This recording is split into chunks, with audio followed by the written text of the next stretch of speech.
The heck do I talk about today? There's nothing left for me to do. Wait a minute. Hey everybody, what's going on? This is Atrona. I hope you guys are doing great and all as well. Today we're going to be talking about what to do on those slow days. Now, what exactly is a slow day? Well, slow days are days when you've completed most, if not all, the quests and there's no new content coming in. So you're just kind of there. So even though you may have completed most of these things, there's a lot of things to take advantage of, especially these days where you have nothing to do, because now you can focus on things that aren't absolutely pressing matters. So I made a tiny list and I hope that it helps you guys. So number one, look at the quest deadlines. So in case you guys haven't finished the quests, like for example this one, it's important to look at the deadline so that you can prioritize what to do, for example today, where there's not much going on. So let's say I had 2 or 3 events and one of them only has 1 day left, and it's an event where I can get, I don't know, equipment, or maybe it's an event where I can get medallions for skill slots. Then maybe that would be the one that I should start doing first, just to crank some out. The next one is to look at your list of quests and look at the ones that aren't completed, like for example this one, and go ahead and try to get the MDs, the memory diamonds that they offer.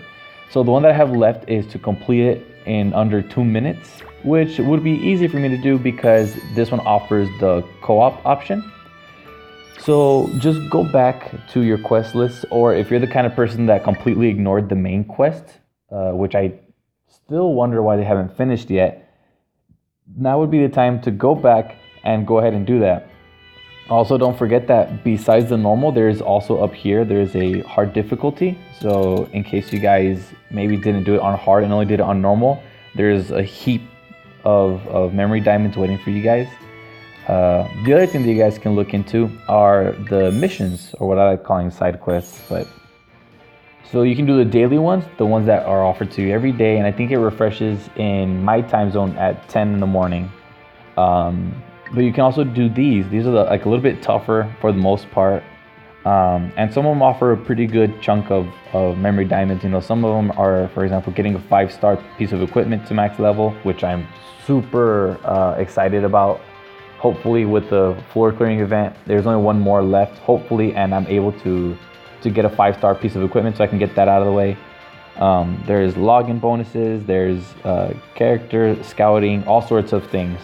And things like your level, the weapons you buy, and the amount of characters that you scout for are like renewable ones. Every time that you reach it, they just raise the bar to the next one.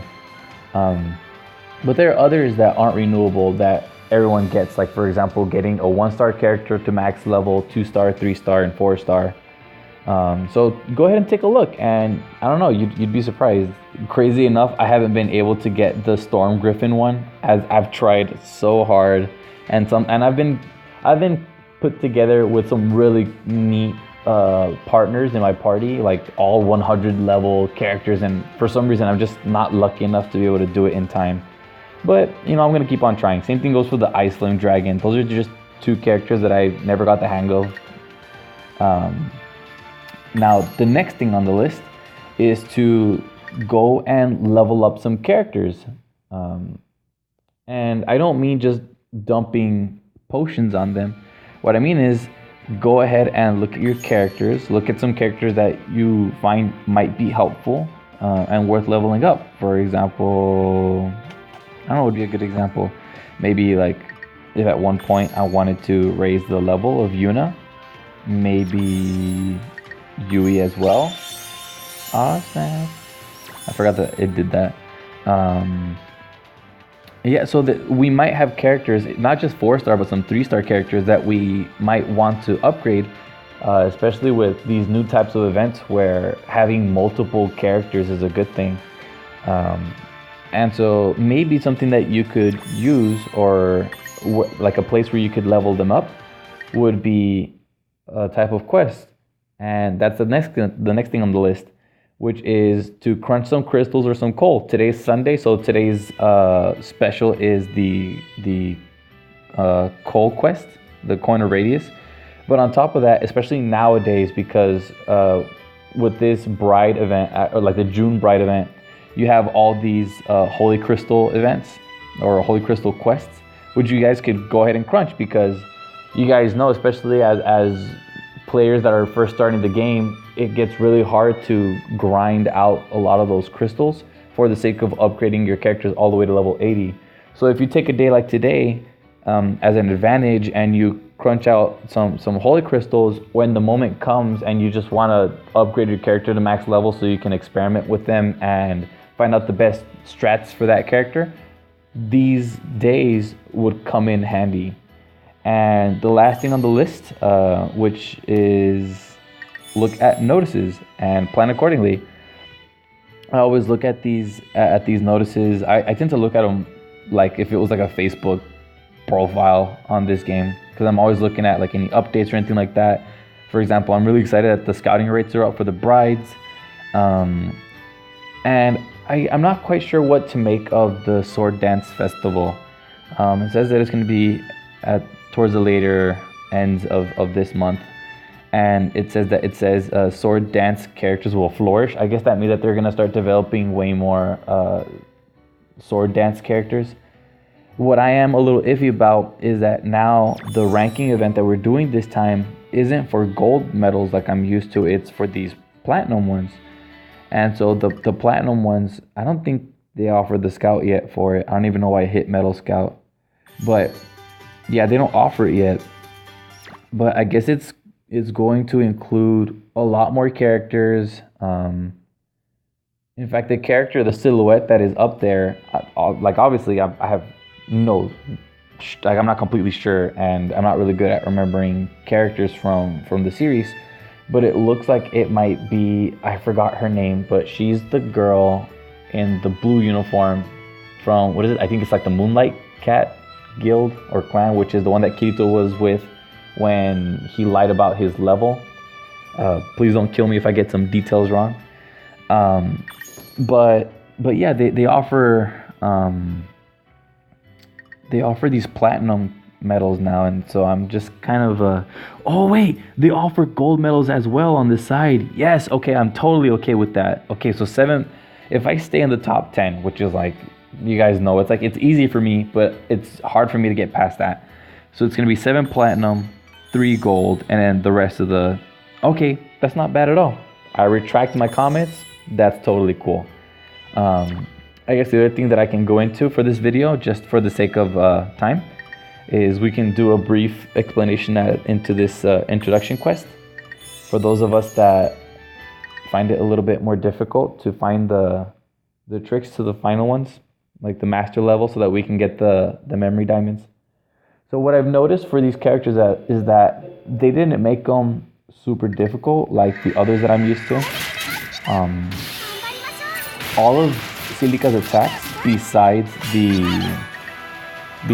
actual third sword skill that you guys have seen, are parryable, and they're very quickly recognizable because they're all attacks that my Silica uses. So you got, let's see, you got the second sword skill, which is when she does the multiple hits. You also have the first sword skill, which is the dash, which is the thing I just parried. And when she gets into half health, or when she hits yellow, she uses that third sword skill. You only have to worry about it once, so as long as you survive it, you should be okay. And it seems like the best way to dodge it, along with most other sword skills, is to dodge downwards or upwards. And what I mean upwards is that, I'm sure you guys know this, but if you guys just hold and slide up, the character will jump. But if you go past, I want to say 45 degrees from straight up, it's considered a dash. And so the character will dash upwards at an angle, at a diagonal angle, as opposed to just left or right. So if you dash downwards, since it's a very linear attack, a very horizontal attack, they'll miss for the most part. And so you can just continue to wail on them, no problem.